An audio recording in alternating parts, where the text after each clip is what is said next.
Trigonometry,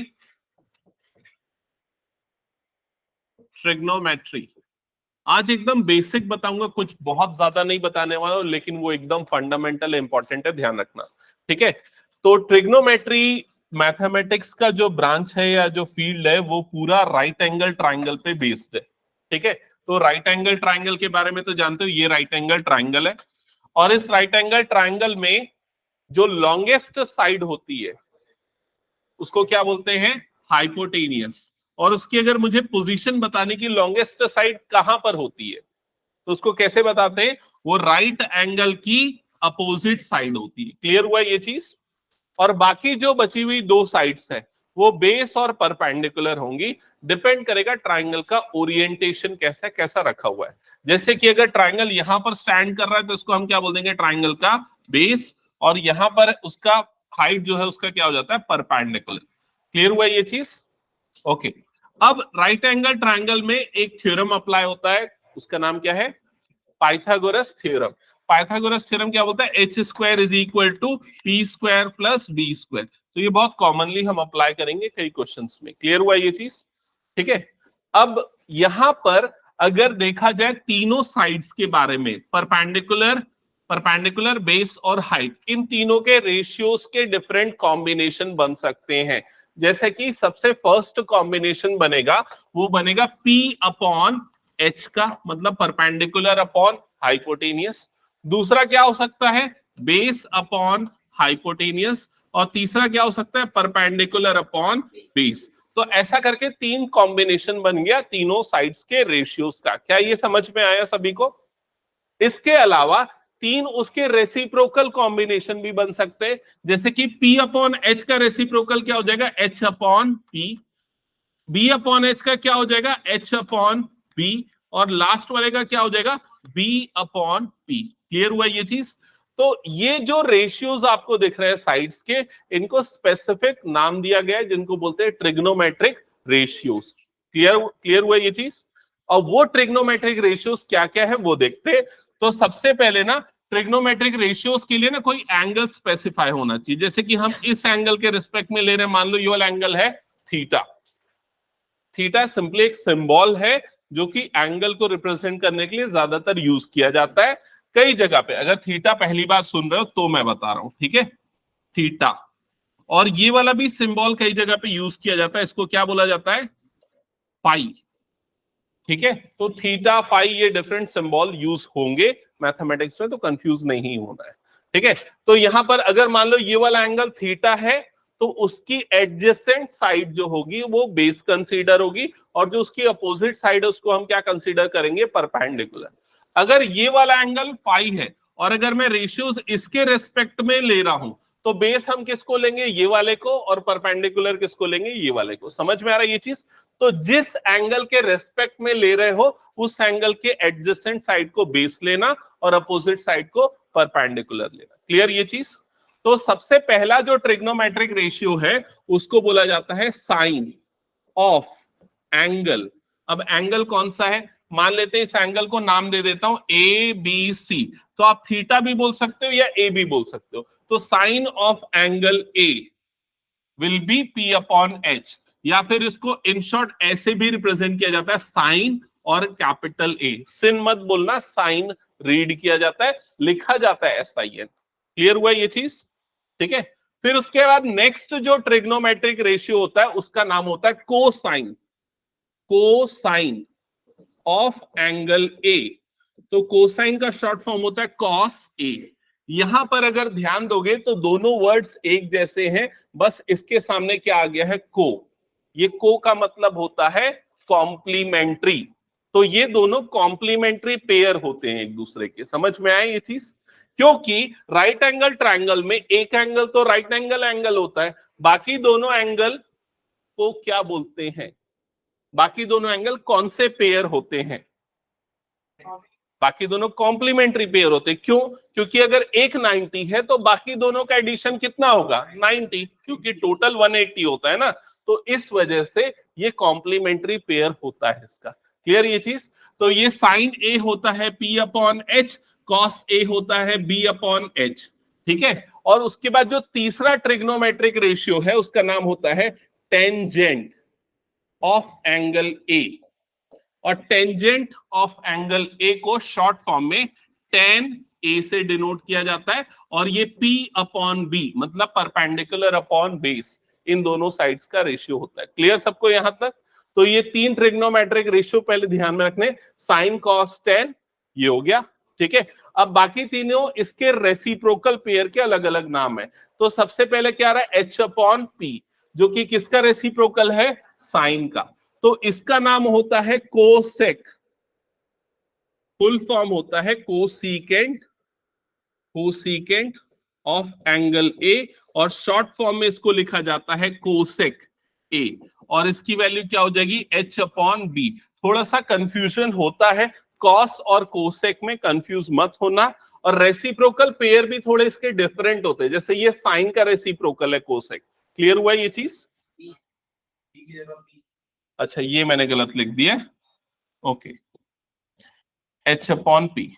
फिर उसके बाद नेक्स्ट आता है सीकेंट, सीकेंट ऑफ एंगल ए, इसको इन शॉर्ट में सेक बोला जाता है, सेक ए, जो कि कौन से साइड्स का रेशियो होता है, H अपॉन बी, ठीक है। और फिर उसके लास्ट आता है कोटेंजेंट ऑफ एंगल ए, जिसको इन शॉर्ट में कॉट से रिप्रेजेंट किया जाता है, कॉट ए, और ये क्या हो जाता है, बी अपॉन पी, ठीक है।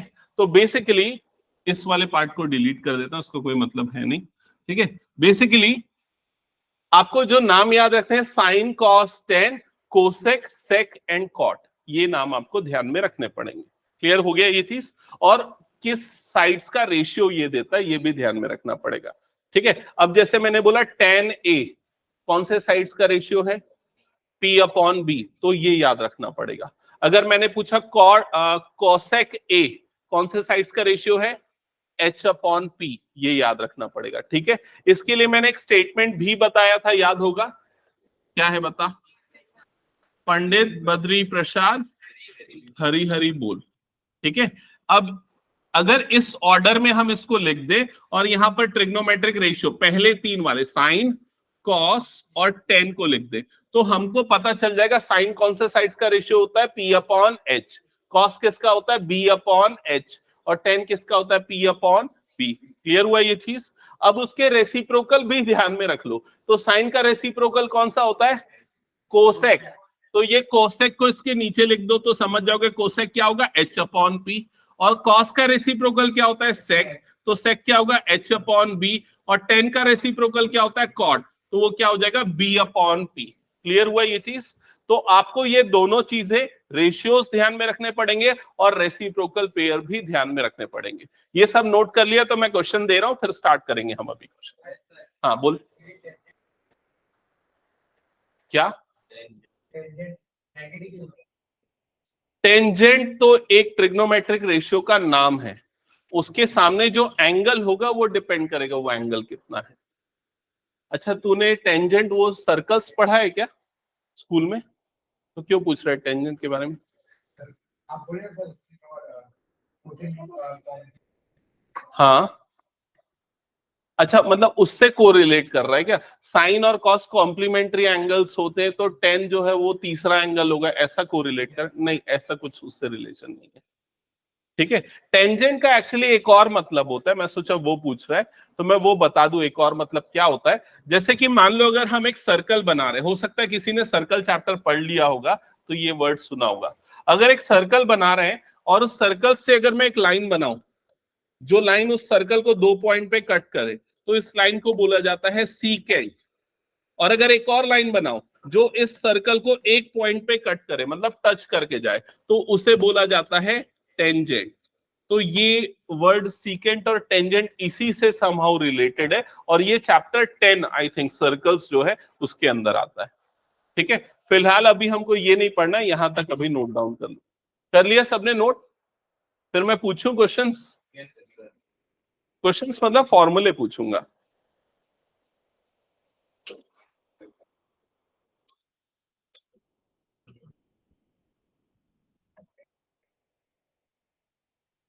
नोट किया है कि नहीं किया है?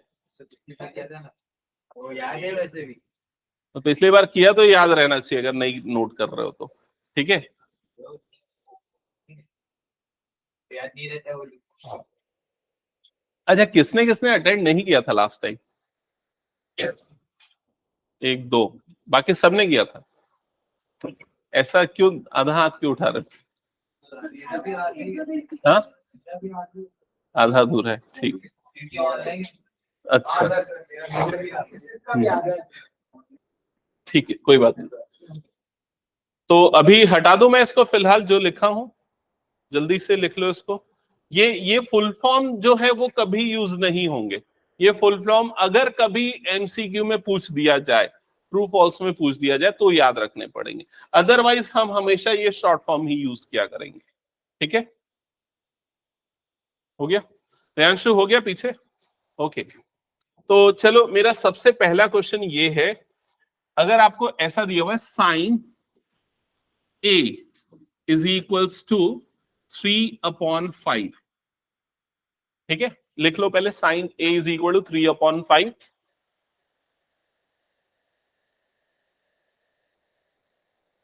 Sine A is equal to 3/5, ठीक है। अब मैं पहला क्वेश्चन पूछ रहा हूं, आंसर करना, जिससे पूछूंगा वही बताना ना। Find the value of cosec ए, ठीक है। हाँ बता, तेरी हंसी सुनने के लिए मैं पूछा था, ठीक है, बता क्या होगा। अच्छा, कौन कौन आंसर कर सकता है, हैंड रेज करो तो। हाँ राधिका बताओ। हाँ क्या होगा तो बताओ ना, नंबर बताओ मुझे। हाँ, 5/3। कैसे पता चला 5/3? रेसिप्रोकल होते हैं ना, वहां हमने लिखा है कि नहीं, साइन और कोसेक एक दूसरे के क्या होते हैं, रेसिप्रोकल पेयर। अगर नहीं याद है ना तो ऐसा लिख दो, sine A is equal to क्या हो जाता है, 1/कोसेक ए, समझ में। या फिर क्या लिख सकते हैं, cosec A is equal to one by sine A, समझ में आई ये चीज। इसलिए कोसेक ए की जो वैल्यू होगी वो कितनी हो जाएगी, 5/3। 5/3, 4 क्यों बोल रहा है? अच्छा 3 बोला क्या? ठीक है, सबको क्लियर। अब नेक्स्ट क्वेश्चन पूछता हूं, find the value of cos A. Cos A की वैल्यू निकालनी है, तो मैं इसको समझा देता हूं कैसे निकलेगी। कॉस ए की वैल्यू को निकालने के लिए सबसे पहले हम एक राइट एंगल ट्राइंगल बना लेंगे, ठीक है।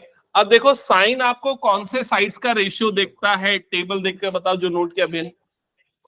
P/H, perpendicular upon hypotenuse. इसका मतलब परपेंडिकुलर कितना हो जाएगा 3 और हाइपोटेनियस कितना हो जाएगा 5।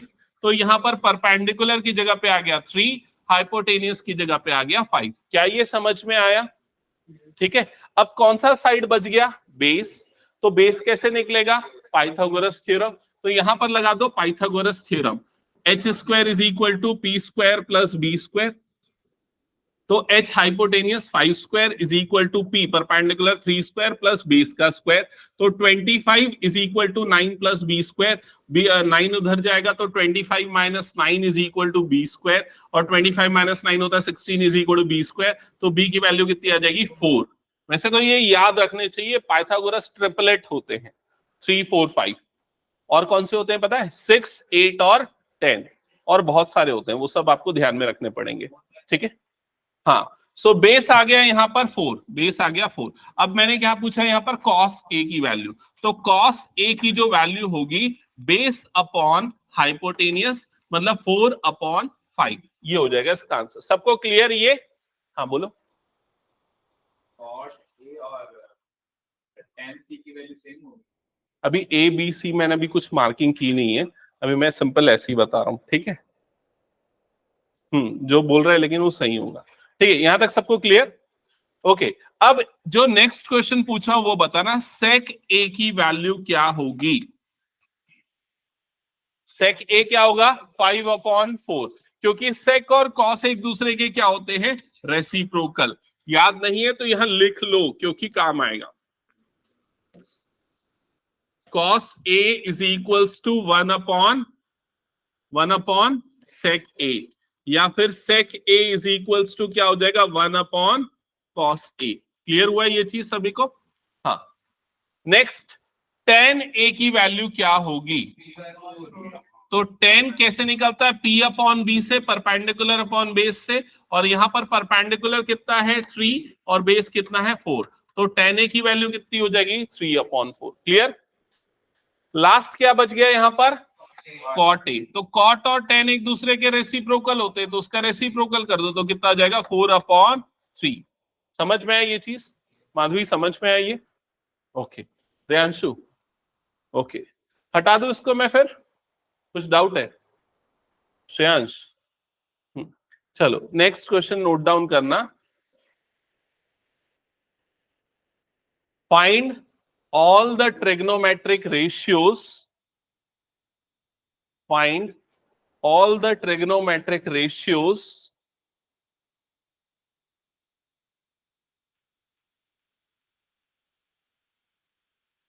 of triangle ABC with base 7 centimeter and perpendicular 24 centimeter, 24 centimeter। ठीक है, क्वेश्चन हालांकि इस तरह से पूछे नहीं जाएंगे, वो पूरा ट्रायंगल का नाम देगा, लेकिन मैंने अभी बस एक प्रैक्टिस के लिए क्वेश्चन दिया हुआ है। आपको सारे ट्रिग्नोमेट्रिक रेशियोज की वैल्यू निकालनी है और आपको इसमें दे दिया है बेस और परपेंडिकुलर।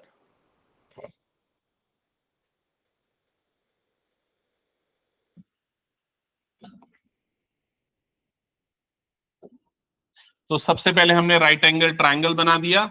इसका बेस कितना गिवन है?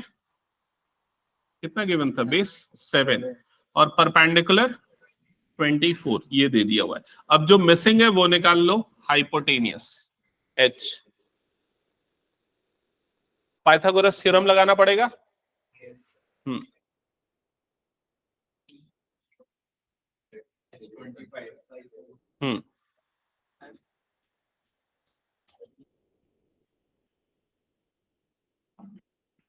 तो H square is equal to P square plus B square apply किया। H square is equal to P, perpendicular कितना हो गया 24 का स्क्वायर प्लस बेस मतलब कि 7 का स्क्वायर। 24 का स्क्वायर होता है कितना होता है 576 प्लस 7 का स्क्वायर होता है 49, दोनों का एडिशन हो जाएगा 625। So H is equal to कितना आ जाएगा 25। तो यहां पर हाइपोटेनियस आ गया 25। यहां तक सबको क्लियर? तो आपको तीनों साइड्स मिल गए। अब आपको सारे ट्रिग्नोमेट्रिक रेशियोज की वैल्यू निकालनी है। तो एंगल यहां पर पता नहीं, तो एक काम करो साइन थीटा ले लो। ए ले लोगे तो भी चलेगा, थीटा लिख रहे हो तो भी चलेगा। ठीक है, ओके। साइन थीटा की वैल्यू P/H होता है। ठीक है, कितना आ जाएगा 24/25। कॉस थीटा की वैल्यू या कॉस ए की वैल्यू बेस अपॉन हाइपोटेनियस होता है, तो वो कितना हो जाएगा 7/25। बन रहा है ना सबसे ये? ओके। टेन थीटा की वैल्यू, टेन होता है P/B, परपेंडिकुलर अपॉन बेस, तो परपेंडिकुलर कितना है 24 और बेस कितना है 7। समझ में आया यहां तक सभी को? ओके। फिर उसके बाद बाकी बचे तीनों इसके रेसिप्रोकल पेयर। तो साइन थीटा का रेसिप्रोकल क्या होता है कोसेक थीटा, तो कोसेक थीटा की वैल्यू कितनी हो जाएगी 25/24। फिर कॉस का रेसिप्रोकल होता है सेक थीटा, तो उसकी वैल्यू कितनी हो जाएगी 25/7। और टेन का रेसिप्रोकल क्या होता है कॉट थीटा, और उसकी वैल्यू क्या हो जाएगी 7/24। क्या ये सबको समझ में आ गया? ओके। अब मैं एक सिंपल सा क्वेश्चन पूछता हूं, तुम लोगों का आंसर ट्रू या फॉल्स में होना चाहिए। ठीक है, पूछो। ओके, सो क्वेश्चन है the value of sine theta is always greater than 1. The value of sin theta is always greater than 1. False. क्यों false होगा? क्योंकि sin थीटा किसका रेशियो होता है P/H का, और H हमेशा बड़ी साइड होती है, सबसे बड़ी साइड होगी, तो डिनोमिनेटर अगर बड़ा होता है तो वैल्यू हमेशा 1 से छोटी आती है, मतलब ये हमेशा साइन थीटा की वैल्यू क्या होगी, 1 से छोटी आएगी, कभी वो 1 से बड़ी नहीं आ सकती। नेक्स्ट, अगर यही क्वेश्चन पूछा जाए, the value of cos theta is always greater than 1, true या फॉल्स? ये भी फॉल्स होगा ना भाई, कॉस थीटा की वैल्यू जब निकालोगे तो उसके डिनोमिनेटर में भी तो हाइपोटेनियस है ना, और हाइपोटेनियस तो बेस से भी बड़ा होता है ना, तो अभी भी तो डिनोमिनेटर बेस से बड़ा हुआ। समझ में आया कि नहीं ये चीज? तो ये भी 1 से छोटा होगा, तो साइन थीटा और कॉस थीटा दोनों की वैल्यू 1 से क्या होगी, छोटी होगी। क्लियर? अब ये बताओ टेन थीटा की वैल्यू 1 से बड़ी होगी कि छोटी होगी? दोनों हो सकता है, क्योंकि परपेंडिकुलर और बेस के लिए कोई रिस्ट्रिक्शन नहीं है, दोनों में कोई भी बड़ा हो सकता है। तो अगर न्यूमरेटर बड़ा है तो 1 से बड़ा नंबर आएगा, अगर डिनोमिनेटर बड़ा है तो 1 से छोटा नंबर आएगा। तो टेन थीटा 1 से छोटा भी हो सकता है और 1 से बड़ा भी हो सकता है। ऐसा क्वेश्चन बन सकता है, ध्यान में रखना, ठीक है। अब अगर ऐसा पूछा जाए, the value of cosec theta is always greater than 1, cosec theta बोल रहा हूं ना, कोसेक थीटा, ट्रू, क्योंकि कोसेक क्या होता है, साइन का उल्टा होता है, मतलब एच ऊपर आएगा, हाइपोटेनियस ऊपर और परपेंडिकुलर नीचे, मतलब न्यूमरेटर में बड़ा नंबर आएगा। समझ गए ना ये चीज? ओके, चलो नेक्स्ट क्वेश्चन नोट करना। In a triangle ABC, in a triangle ABC, in a triangle ABC, right angled at B, right angled at B,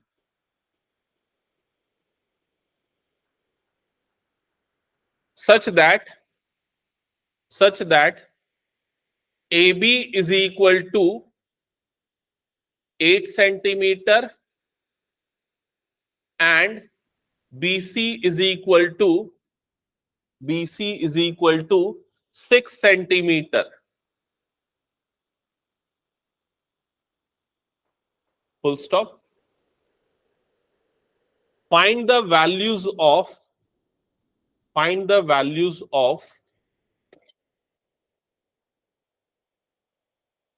sin A cos A tan A, हाँ सभी all, sin A cos A tan A and sec A cos A cot A, सभी की value निकालनी। हाँ, all trigonometric ratio for angle A। Note किया ना सबने question? तो सबसे पहले तो फिगर बन जाना चाहिए।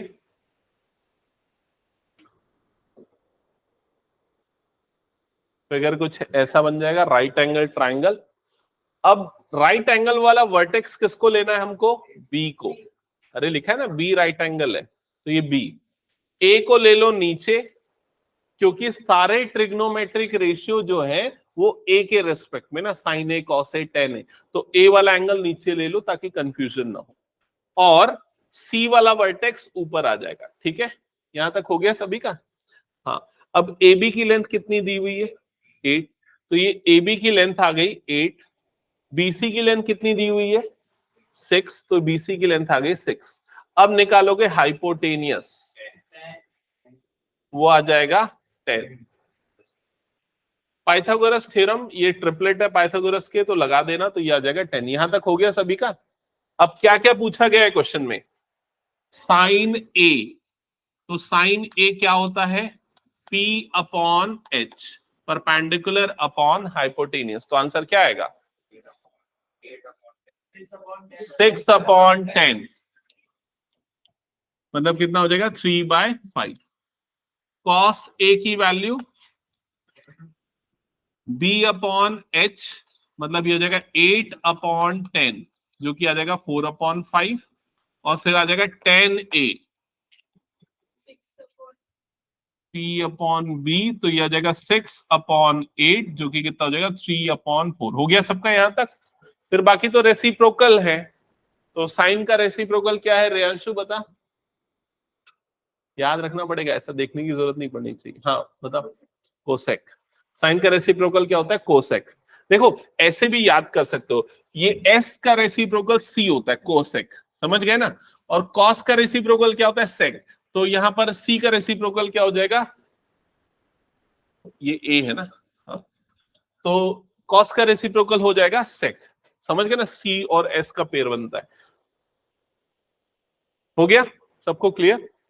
ओके, सो नेक्स्ट क्लास में हम स्टार्ट करेंगे, दोनों अब पैरेलल चलाऊंगा ना मैं, एनसीईआरटी के क्वेश्चंस भी करवाऊंगा और पैरेलली ना आरएस के क्वेश्चन भी करवाऊंगा, ठीक है? नहीं तो ऐसा हो जाता, पिछले बार तो एनसीईआरटी किया ही था, आरएस के क्वेश्चन भी किए थे क्या? लास्ट छूटा हुआ है क्या? हाँ फिर से पूरा कर लेंगे। कुछ डाउट किसी का नहीं है?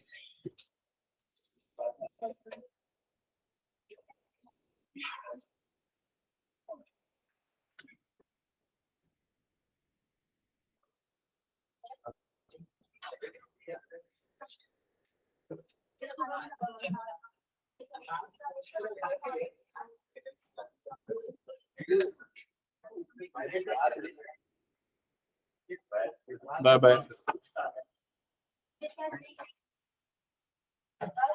Bye bye.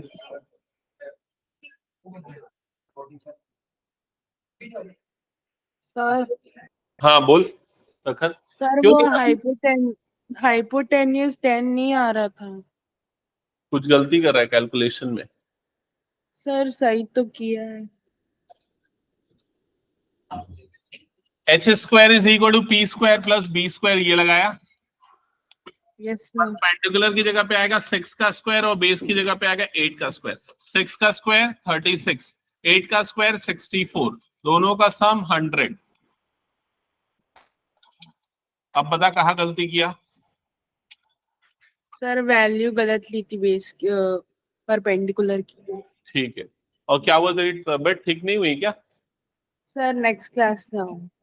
ओके ठीक है, थैंक यू। Okay welcome.